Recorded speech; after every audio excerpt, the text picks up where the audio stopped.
Oi, oi, voltamos.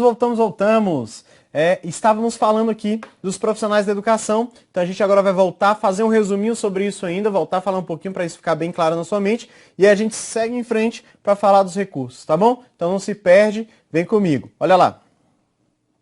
Formação mínima desses profissionais da educação, que a gente estava falando lá no bloco anterior, o pedagogo, o professor, aqueles que atuam dentro da escola, é a graduação. Essa é a regra, né? Mas existe uma pequena exceção, que é a admissão daquelas pessoas que ainda têm formação em nível médio para atuarem com os alunos do primeiro ciclo da educação infantil e para os alunos do primeiro ao quinto ano do ensino fundamental. Tá bom? Essa é a admissão que se existe e ainda posso admitir essas pessoas. Carlinhos, quem são essas pessoas? São pessoas que, como eu, fizeram o magistério. Eu fui lá, fiz durante o meu ensino médio magistério e agora, eu entrei, gente, na Secretaria de Educação. Eu sou servidor da Secretaria de Educação. Deixa eu te contar essa história. Eu sou servidor da Secretaria de Educação há um pouco mais de 10 anos, na verdade, 11 anos. E aí, quando eu entrei com o magistério. Eu tinha acabado o ensino médio, né? Acabei lá a formação de ensino médio e aí fiz o concurso da Secretaria de Educação. Quando eles me chamaram, eu já tinha mais de 18 anos, eu fiz o concurso ainda de menor. Quando me chamaram, eu já tinha um pouco mais de 18 anos e entrei, então, na Secretaria como magistério. Só depois eu fiz a minha graduação, né? Eu concluí a graduação, eu já era servidor. E aí, eu agora posso também dar aula de biologia e também atuar com os alunos da educação infantil e do primeiro ao quinto ano. Então eu posso acessar, gente, toda a educação básica, né? Desde a educação infantil, os anos iniciais, com curso de pedagogia e magistério que eu fiz, e de biologia eu posso dar aula de ciências nos anos finais e no ensino médio. Então eu consigo trabalhar toda a educação básica nas escolas públicas do DF, né? Atuei em algumas, no momento eu não me encontro lá, me encontro num cargo de assessoramento a essa educação básica que acontece, tá bom? Vamos em frente. O poder público, ele é responsável pela formação inicial, pela formação continuada e pela capacitação dos professores que atuam. Então, existe uma política de formação muito forte. Aqui no Distrito Federal, a gente tem uma escola que trata da formação, né? A Escola de Aperfeiçoamento dos Profissionais da Educação. Mas o MEC, né, também tem, através do PDE, do Plano de Desenvolvimento da Educação, ele tem um plano de ações articuladas, o PAR. E esse PAR, ele oferta formação para os professores no Brasil inteiro. Então, gente, o eixo formação é um eixo bem ligado aos profissionais da educação, tá bom? Existe a formação inicial, que é aquela que a gente faz na graduação ou no magistério, e ela preferencialmente será presencial. E eu disse preferencialmente. Existem cursos de licenciatura à distância? Sim, mas a ideia é que seja incentivados os cursos presenciais.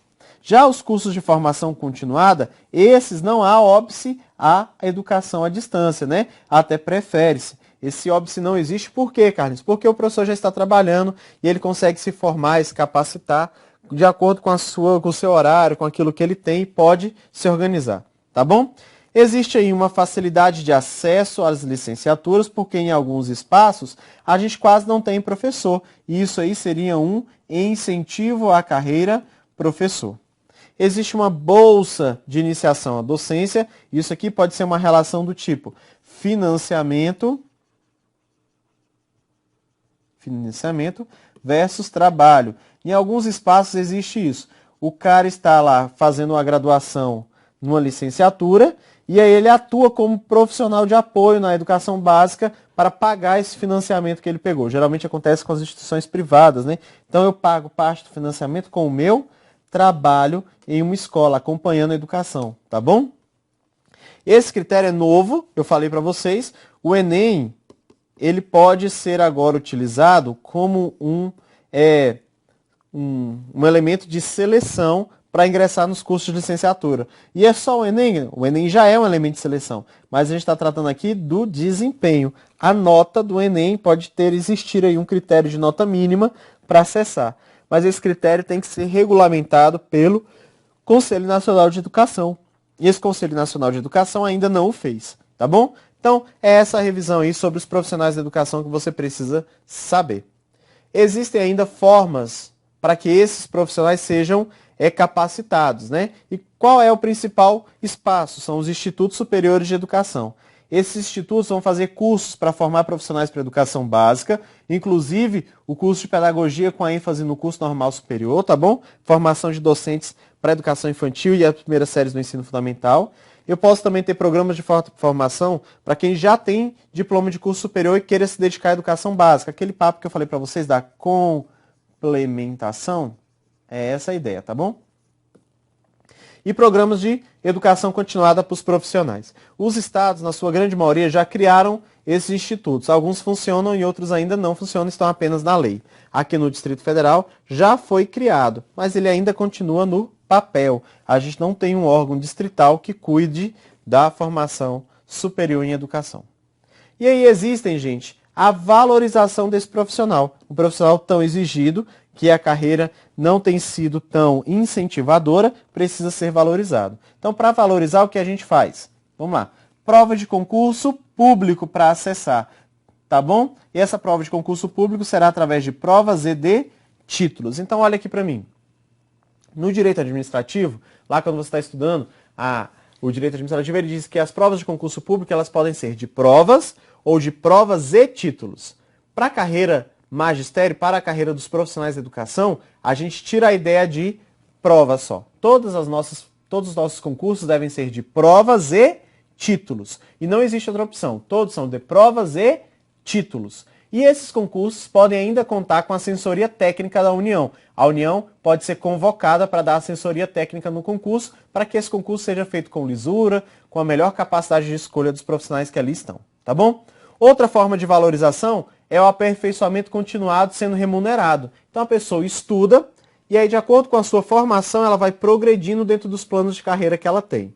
Aqui no DF, a gente vai ter essa progressão anualmente nos padrões que a gente tem. E aí, se a gente faz cursos de 5 em 5 anos, pelo nosso plano de carreira, a gente vai aumentando ainda mais o nosso padrão. Então, essa é uma progressão continuada, se apresenta os cursos de formação. Se você, por acaso, faz especialização, melhora ainda o seu padrão dentro do plano de carreira, então você recebe um pouco mais. Se você fez mestrado, melhora um pouco mais ainda. E se você fez doutorado, melhora um pouco mais. Então, para chegar ao ápice da carreira, você precisa sempre estar em formação continuada e que isso vai ser valorizado. E a gente está pensando aqui no aspecto financeiro, não só apenas na formação, tá bom? Então, isso é o aperfeiçoamento profissional. E aí, existe uma ideia. O licenciamento periódico. O que é isso, Carlinhos? Eu vou dando uma licença para o professor continuar estudando. Então, é aquele afastamento para estudos. Afastamento para estudos. Esse afastamento para estudos deve ser o quê? Remunerado, a fim de que o professor não pare de trabalhar para ter que estudar, tá bom? Existe ainda aí, gente, como forma de valorização, um piso salarial profissional. E esse piso salarial é um piso salarial nacional. E existe uma lei que vai fazendo aí o aumento progressivo dele para que todos os professores do Brasil tenham um piso salarial diferenciado para incentivar a carreira, tá bom? Esse piso não é alto, é ainda bem menor do que das demais profissões de ensino superior, mas tem melhorado as condições de trabalho em algumas regiões do Brasil, tá bom? Isso é que eu falei da progressão funcional baseada na titulação ou habilitação. Aí a gente pode ter ainda avaliações de desempenho que podem favorecer ainda mais uma progressão funcional. Tempo reservado dentro da sua carga de trabalho para planejar, estudar e fazer avaliação dos trabalhos. Então eu vou ter momentos em que eu atuo diretamente em sala de aula, mas também momentos para planejar, avaliar e estudar. Esse espaço aqui é um espaço que começa a ser atingido na maior parte do país, né? Espaço de formação dos professores. E ainda, eu devo ter condições adequadas de trabalho, que geralmente estão ligadas ao número de alunos versus professor que atende, condições materiais, né? A gente está falando do material que a gente usa para preparar as nossas aulas, o ambiente que a gente está trabalhando, o ambiente de aula, de sala de aula, né? Então, todos esses são formas de valorizar o profissional da educação que está nas nossas escolas atendendo os nossos filhos. Tá bom? Vamos em frente. Esses profissionais da educação, ainda como forma de valorização, terão uma aposentadoria especial. Quem é que tem direito a essa aposentadoria especial, Carlinhos? Professores especialistas em educação que atuam em escolas de educação básica, né? Quem são esses profissionais? o diretor, o coordenador, quem faz o assessoramento pedagógico também faz parte. Não é só o professor. A gente tem o professor, mas também diretor, coordenador, assessoramento pedagógico, todo mundo está nessa aposentadoria especial. E a aposentadoria especial, como assim especial, Carlos? Uma redução de 5 anos nas regras gerais, né? As regras de aposentadoria. Então, tanto para homem quanto para mulheres. As mulheres já aposentam 5 anos antes dos homens, e aí com isso aposentam ainda 5 anos antes. E os homens aposentam como 5 anos antes do que deveriam. Então é sempre uma diminuição de tempo, visto que a profissão, o profissional da educação tem um desgaste muito grande quando trabalha. Olha para mim. A gente agora terminou de falar dos profissionais da educação. E a gente vai começar a falar agora dos recursos financeiros, do dinheiro, das fontes de recursos que estão ligadas à educação. Carlinhos, para a educação ser algo de qualidade, a gente cobrar essa qualidade descrita lá nos princípios, no artigo 3º, precisa de um investimento. Esse investimento acontece de que forma? A partir dessas fontes de recursos. Quais são fontes de recursos, Carlinhos? Inúmeras. Transferências constitucionais, parte dos impostos, tudo isso vai ser fonte de recurso. E aí a gente vai ter que lembrar de uma coisa, existe um percentual mínimo. É essa parte que é importante. O percentual mínimo que é usado para que a gente consiga investir em educação, tá bom? A União tem um percentual mínimo de 18% ao ano do seu rendimento e os municípios e os estados, assim como o DF, de 25%. Então, esse investimento em educação precisa ser um investimento que leve a educação a um patamar maior de qualidade, tá bom? Então, olha para mim quais são as fontes desse dinheiro aí, as fontes financeiras. A receita de impostos próprios da União, dos estados, do DF, dos municípios. Então, a receita dos impostos que são arrecadados é dinheiro que uma parte vai para a educação. Receita das transferências constitucionais e outras transferências. Receitas do salário e educação que são transferidos das empresas e das contribuições sociais. Receita de incentivos fiscais, né? Eu posso investir em educação como forma de incentivo fiscal e qualquer outra forma de recurso, desde que seja previsto em lei. Então essas são as fontes. O dinheiro que entrar para a educação tem que vir de uma dessas 5 fontes. Ou dos impostos, ou das transferências constitucionais, ou do salário, educação e das contribuições sociais, ou ainda dos incentivos fiscais, ou outra forma que a lei ainda não descreveu. Qual é a parte que cabe a cada um? Falei para vocês, né? O mínimo da União é de 18%. E dos estados, DF e município, o mínimo é de 25% dos seus recursos, dos seus impostos, principalmente dos seus impostos e das suas transferências constitucionais. Lembrando que existe algumas coisas que são exceções. Eu quero que você fique atento, tá bom? Então, olha aí, eu vou fazer aqui agora, senhores, uma tela branca. Olha que engraçado. Nessa tela branca eu vou dizer para você coisas que não valem. Não valem, tá bom? Vou usar um exemplo, porque eu não sou professor de direito tributário, tá bom? Isso é um exemplo. Exemplo, vou até escrever exemplo para depois você não copiar essa tela e mostrar para o seu professor de tributário e ele reclamar comigo. O exemplo é o seguinte. Vamos supor que a gente paga o IPVA dos nossos carros. E esse IPVA é R$1.000. Só que lá na alíquota do IPVA diz assim, ó, que 40% é aqui para o DF e 60% é para a União. Na hora de pagar esses R$1.000, gente, você fala assim, não, gente, eu quero pagar 600 porque é para o governo federal e eu quero pagar esses 400 para o DF. É assim que a gente fala? Não, não é assim. A gente paga o valor total. Vamos supor que você pagou R$1.000 para a União. E a União, então, vai ter que devolver. Devolver quanto para o DF? 40%. Quando a União transferir para o DF os R$400 que lhe cabem, os 40%, essa transferência aqui vai ser calculado dos 25%, ou vai ser calculado dos 18% da União para a educação?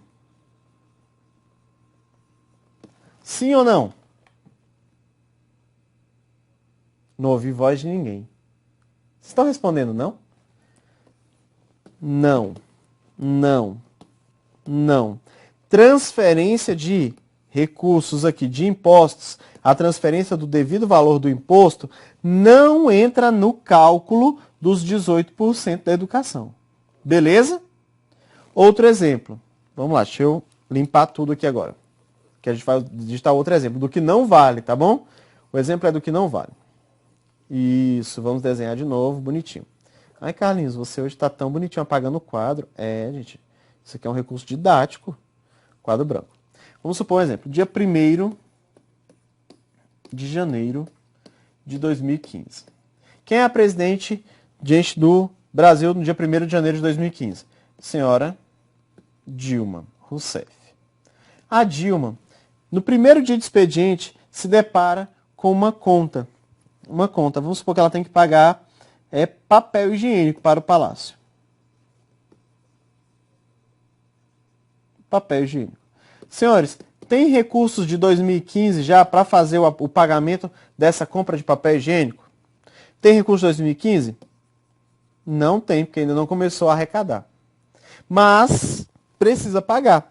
Como é que faz para pagar? O governo faz um empréstimo. Um empréstimo com quem? Com ele mesmo. Ele faz uma antecipação de receita de impostos. Ele pega e faz assim, ó. Eu quero antecipar isso que eu sei que eu vou receber tal dia. Então, eu vou receber isso aqui em março. Eu quero antecipar agora para janeiro. Posso antecipar? Pode. Do dinheiro antecipado, gente, desse empréstimo que o governo faz com ele mesmo, da antecipação de créditos, de impostos aí, eu tenho que separar o dinheiro da educação? Vou ter que tirar aqui, ó, os 18% da educação? Sim ou não? Não. Da antecipação de créditos, eu também não vou tirar o dinheiro da educação. Eu só tiro quando esse dinheiro está realmente captado, quando ele é uma receita do Estado. Então, essas são as duas exceções que mais caem em prova, gente. É a exceção do transferência do devido imposto e antecipação de crédito. Então, olha só para você ver, ó. Não vale a transferência de impostos e exclui-se também as operações de crédito por antecipação de receita orçamentária de impostos. Esse aqui é aquele... Oxi! Esse aqui é aquele empréstimo que eu falei para vocês, tá bom? Aquele empréstimo. E essa transferência de impostos é aquele devido imposto. O exemplo é do 60-40, né? O devolver a parte. Esses aqui não entram, tá bom? Cálculos a partir da lei de orçamento anual e ajustes acontecem com a abertura de novos créditos. Por exemplo, o governo estava esperando arrecadar 3 trilhões esse ano. Só que vamos supor que a gente está vivendo uma época de vacas gordas e ele arrecadou 5 trilhões. 18% de 3 trilhões, gente, é uma coisa, é X. Mas 18% de 5 trilhões é a mesma coisa? Não, é Y. É mais. É X mais alguma coisa. Né? É X mais alguma coisa. Isso aqui, Carlinhos, como é que eu faço para aumentar o dinheiro que é da educação, já que a arrecadação foi maior? Eu faço isso quando eu fizer a abertura de novos créditos. A abertura de novos créditos é feita por lei, tá bom? A lei que for a lei de abertura de novos créditos vai lá e vai ajustar aquele percentual, que é o percentual para a educação. Gente, tratar de dinheiro dentro da educação não é algo fácil, tá bom? Não é qualquer pessoa que tenha a capacidade de fazer isso. Então, a gente tem que tomar esse cuidado. E o dinheiro que for destinado e não for gasto, tem que ser apurado trimestralmente. Eu peguei, mandei o dinheiro lá para o Estado gastar com a educação. Não gastou, o que faz? Apura de 3 em 3 meses. E quem deu causa ao não gasto terá que justificar. E se a sua justificativa não for plausível, ele poderá responder administrativa, penal e civilmente por não ter dado cabo daquilo que era sua função. Tá bom, senhores? Vamos em frente. Só relembrando aí, a Constituição, bem como a LDB, traz os mesmos dados com relação a esses valores de financiamento. A União deve aplicar pelo menos 18%, os estados DF e os municípios 25%, pelo menos. da receita de impostos, transferências constitucionais e educação. Os recursos públicos devem ir para as escolas públicas, mas também podem ser dirigidos às escolas privadas. A gente falou isso lá, né? No começo, das escolas privadas. Quais que podem receber? As comunitárias, as confessionais e as filantrópicas. Lembrando, senhores, que essas escolas aqui, as comunitárias, confessionais e filantrópicas, elas, se receberem dinheiro público, terão que justificar isso, né? Vão ter que dizer que, se fecharem, o seu patrimônio vira patrimônio do Estado, o que sobrar de dinheiro do investimento será investido em educação, né? E elas têm que prestar contas, tá bom? Então, se for investido aqui numa escola privada, elas têm que investir os excedentes em educação, dizer que seu patrimônio, caso ela seja fechada, vai ser devolvido ao Estado ou cedido a outra escola, e ainda elas têm que prestar contas do dinheiro que receberam, tá bom? Seguindo em frente. Todo o dinheiro, gente, que é arrecadado, o montante arrecadado, ele precisa ser transferido, tá bom? Então, se ele foi arrecadado do primeiro até o 10º dia do mês, qual o prazo que eu tenho para transferir? Do dia 10 até o dia 20. Se eu arrecadei do 1º ao 10, para transferir eu tenho de 10 a 20. Se eu arrecadei do 11º dia até o 20º, qual o prazo que eu tenho? Qual o prazo que eu tenho? Eu tenho do 20º dia até o 30º dia do mês. E se eu arrecadei o dinheiro do 20º ao 30º dia, até quanto que eu tenho para transferir? Eu tenho do 1º dia até o 10º dia do mês subsequente para transferir. Carlinhos, não transferiu o dinheiro no prazo correto, nesse prazo que está descrito aqui. Então, gente, o atraso vai fazer com que a pessoa que deu causa ao atraso pague a correção monetária, como se esse dinheiro tivesse sido investido. Então, ele paga a correção monetária e ainda responde na Justiça Civil e na Justiça Criminal. Se for agente público, ainda responde na esfera administrativa, por ter dado dano ao erário. Tá bom, senhores? Seguindo em frente. O que eu posso gastar esse dinheiro de educação? Que é despesa com educação?